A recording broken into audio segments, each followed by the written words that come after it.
Okay, legal definition. Narrow and broad money. The Reserve Bank of India publishes 4 different measures of money supply under the head. The Reserve Bank of India publish ചെയ്തിരിക്കുന്ന 4 different ഹെഡിലായിട്ട് money supply നിർവഹിച്ചിട്ടുണ്ട്.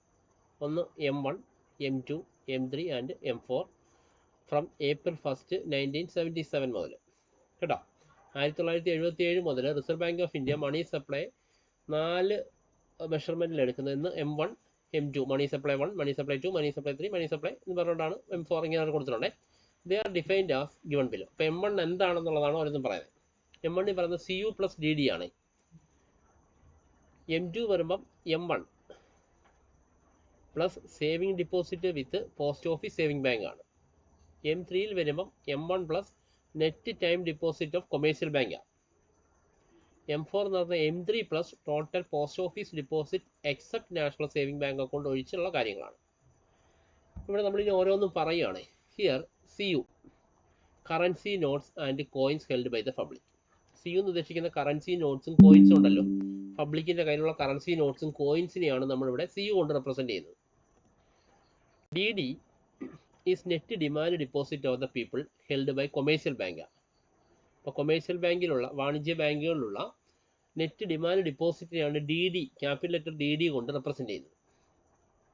M1 and M2 are known as narrow money. അപ്പം M1നെ M2നെ നമ്മൾ വിളിക്കുന്ന പേര് narrow money എന്നാണ്. While M3 and M4 are known as broad money. അപ്പം M1, M2 ഏതാണ്? Narrow money. M3 and M4 broad മണിയാണ്. Among the 4 measures of money supply M1 has highest liquidity ആണ്. ഈ 4 സപ്ലൈ ഓഫ് മണിയിൽ M1 എന്ന് പറയുന്നത് highest liquidity ആണ്. And M4 has least liquidity. നമുക്കറിയാം ഹയസ്റ്റ് ലിക്വിഡിറ്റി പ്രത്യേകം പെട്ടെന്ന് ക്യാഷാക്കി മാറ്റാം. അപ്പോൾ M1 എന്ന് പറയുന്നത് പെട്ടെന്ന് ക്യാഷാക്കി മാറ്റാവുന്നതല്ലേ നമ്മൾ പറഞ്ഞത് CU പ്ലസ് DD അല്ലേ. അപ്പോൾ അത് ഹയസ്റ്റ് ലിക്വിഡിറ്റിയാണ്. കറൻസി അല്ലേ, കറൻസിയും കോയിൻസും ഡിമാൻഡ് ഡിപ്പോസിറ്റും പെട്ടെന്ന് നമുക്ക് ലിക്വിഡിറ്റി ഉള്ളതാണ്. അപ്പോൾ M1 എന്ന് പറയുന്നത് ഹയസ്റ്റ് ലിക്വിഡിറ്റി ഉള്ളതാണ്. M4 least ലിക്വിഡിറ്റിയാണ്. അത് പെട്ടെന്ന് ക്യാഷാക്കി മാറ്റാൻ കഴിയുകയില്ല. When the RBI speak about money supply, അപ്പോൾ RBI എപ്പോഴും നമ്മൾ മണി സപ്ലൈ കുറിച്ച് പറയും. നമുക്ക് കണ്ടില്ലേ RBIയുടെ മീറ്റിങ്ങുകളിലൊക്കെ അവിടെ മണി സപ്ലൈ കുറിച്ച് പറയും. They are referring to M3. അപ്പോൾ അവിടെ റെഫർ ചെയ്യുന്ന M3 ആണ്, which is called aggregate money resources ആണ്. അപ്പോൾ എപ്പോഴും RBI പറയുന്ന അഗ്രിഗേറ്റ് മണി റിസോഴ്സ് M3യെ കുറിച്ചായിരിക്കും പറയുന്നത്. നമ്മൾ M3 എന്തോ ഇവിടെ പറയുന്നുണ്ട്. എന്താ M1 പ്ലസ് M1 എന്ന് പറയുമ്പോൾ കറൻസി പ്ലസ് ഉണ്ട്, DD ഉണ്ട് അല്ലേ. നെറ്റ് ടൈം ഡിപ്പോസിറ്റോ കൊമേഴ്സ്യൽ ബാങ്കാണ്. അപ്പോൾ നമുക്കറിയാം നെറ്റ് ടൈം ഡിപ്പോസിറ്റ് കൊമേഴ്സ്യൽ ബാങ്കിലൂടെ ടൈം ഡിപ്പോസിറ്റ് എന്ന് വെച്ചാൽ ഫിക്സഡ് ഡിപ്പോസിറ്റും കാര്യങ്ങളെല്ലാം അവിടെ. അപ്പോൾ ഇതാണ് RBI എപ്പോഴും പറയുന്നതെന്നാണ് പറയുന്നത്. അഗ്രിഗേറ്റ് മണി റിസോഴ്സ് അതാണ് RBI റെപ്രസെൻറ്റ് ചെയ്യുന്നത്.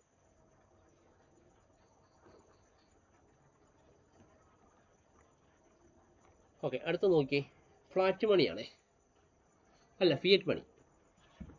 ഫിയറ്റ് മണി അല്ലേ. Fiat money is a currency which a government declare to be legal tender. അപ്പോൾ ഫിയറ്റ് മണി എന്ന് പറയുന്നത് എന്താണ്? ഒരു കറൻസിയാണ്.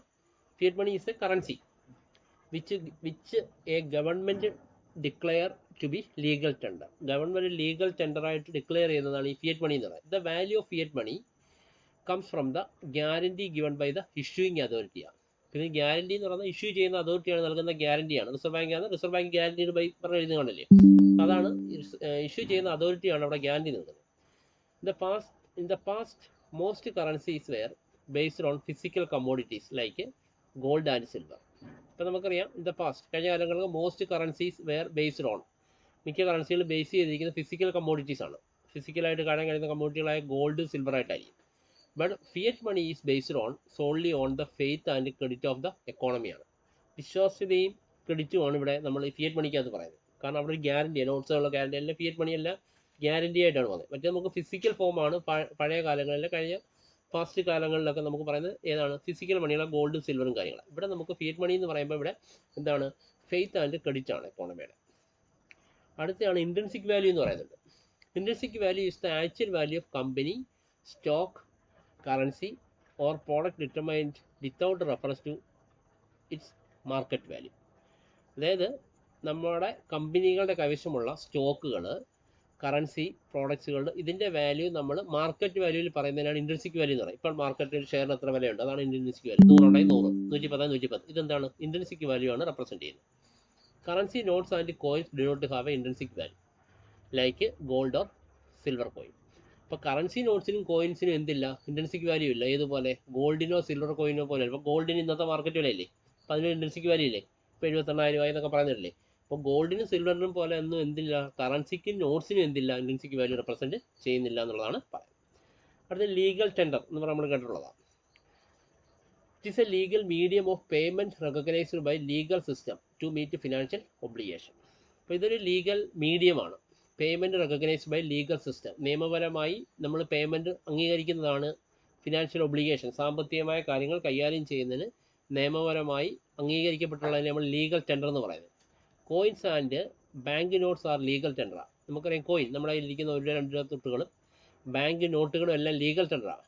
But cheque as such a non cash payment are not usually legal tender. എന്നാൽ cheque എന്ന് പറയുന്നത് എന്താണ്, നോൺ ക്യാഷ് പേയ്മെൻ്റ് ആണ്. അതെന്തല്ല, not usually legal tender. Okay ആണല്ലോ. അടുത്ത money creation by the banking സിസ്റ്റമാണ്. ബാങ്കിങ് സിസ്റ്റത്തിൽ എങ്ങനെയാണ് മണി ക്രിയേറ്റ് ചെയ്യുന്നുള്ളതാണ് പറയുന്നത്. ഇപ്പോൾ ബാങ്കുകളാണല്ലോ പണം ക്രിയേറ്റ് ചെയ്തുകൊണ്ട് വരികയൊക്കെ ചെയ്യും. അപ്പോൾ അതെങ്ങനെ ക്രിയേറ്റ് ചെയ്യുന്നുള്ളതിനെ കുറിച്ചാണ് നമ്മൾ ഡിസ്കസ് ചെയ്യുന്നത്. Here we shall discuss a determinants of money supply. നമ്മൾ ഡിസ്കസ് ചെയ്യുന്നത് മണി സപ്ലൈയുടെ പല ഡിറ്റർമിനൻസ് ആണ്. Different action of central bank and commercial bank influence money supply. അപ്പോൾ പല രീതിയിലാണ് സെൻട്രൽ ബാങ്കും കൊമേഴ്ഷ്യൽ ബാങ്കും, സെൻട്രൽ ബാങ്ക് എന്ന് പറഞ്ഞാൽ RBI ആണല്ലോ, commercial bank money supply influence ചെയ്യുന്നത്. ഇപ്പോൾ ഇവിടെ CDR ഉണ്ട്, RDR ഉണ്ട്, മനസ്സിലായി, റിസർവ് ഡിപ്പോസിറ്റ്, ഇങ്ങനെ കുറേ കാര്യങ്ങളുണ്ട് കേട്ടോ. CRR ഉണ്ട്, ക്യാഷ് റിസർവ് റേഷ്യോ ഉണ്ട്, സ്റ്റാറ്റ്യൂട്ടറി ലിക്വിഡിറ്റി റേഷ്യോ SLR ഉണ്ട്, ബാങ്ക് റേറ്റ് ഉണ്ട്. Important factors that influence money supply. ഇങ്ങനെയുള്ള കാര്യങ്ങളാണ് ഏതിനെ ഇൻഫ്ലുവൻസ് ചെയ്യുന്നത്, മണി സപ്ലൈ ഇൻഫ്ലുവൻസ് ചെയ്യുന്നത്. അപ്പോൾ ആദ്യമാണ് കറൻസി ഡിപ്പോസിറ്റ് റേഷ്യോ, അതാണ് CDR. സ്മാൾ ലെറ്റർ ആണ് CDR. സ്മാൾ ലെറ്റർ CDR എന്ന് പറഞ്ഞാൽ currency deposit ratio. CDR is the ratio of money held by the public in currency to the deposit they hold in bank ആണ്. ഇപ്പോൾ CDR എന്ന് പറഞ്ഞത്, CDR is the ratio of money held by the public, പബ്ലിക്കിൻ്റെ കയ്യിലുള്ള money ഉണ്ടല്ലോ, in currency to the deposit they hold in bank. അവർ currency ആയിട്ടോ ഡിപ്പോസിറ്റിൽ അല്ലെങ്കിൽ ബാങ്കിൽ എന്ത് ചെയ്യാം, ഹോൾഡ് ചെയ്ത് വെക്കുക കറൻസിയൊക്കെ. ഇതിന് നമ്മൾ CDR എന്ന് പറഞ്ഞാൽ അതിൻ്റെ റേഷ്യോ ആണ്. എത്ര ആൾക്കാർ എത്ര കൈവശം പണമുണ്ട്, അവർ എത്ര ബാങ്കിൽ എന്ത് ചെയ്തിട്ടുണ്ട്, ഡിപ്പോസിറ്റ് ചെയ്തിട്ടുള്ളതൊക്കെയാണ് ഈ CDR കൊണ്ട് റെപ്രസെൻറ്റ് ചെയ്യുന്നത്. അതുകൊണ്ട് is equal to CU divide by DD ആണ്. If a person gets 1 rupee, ഒരു വ്യക്തിക്ക് 1 രൂപ കിട്ടിയെന്ന് വിചാരിക്കുക, he deposits 1 divide by 1 plus CDR. കണ്ടോ, ഇപ്പോൾ ഒരാളെ 1 രൂപ കിട്ടിക്കഴിഞ്ഞാൽ ഡിപ്പോസിറ്റ് ചെയ്യുന്നതിനെ കണ്ടുപിടിക്കുന്നത് ഇങ്ങനെ 1 divide by 1 plus CDR in the bank and keep CDR divide by 1 plus CDR in cash. കണ്ടോ, അപ്പോൾ അവിടെ ശ്രദ്ധിക്കണം, he deposit 1 plus CDR in the bank and keep CDR divide by 1 plus CDR in cash. CDR is the reflection of liquidity. അപ്പോൾ CDR എപ്പോഴും എന്തിനെ reflect ചെയ്യുന്നു, കാണിക്കുന്നു, ലിക്വിഡിറ്റിയെ പ്രിഫറൻസ് ഓഫ് ദ പീപ്പിളാണ്.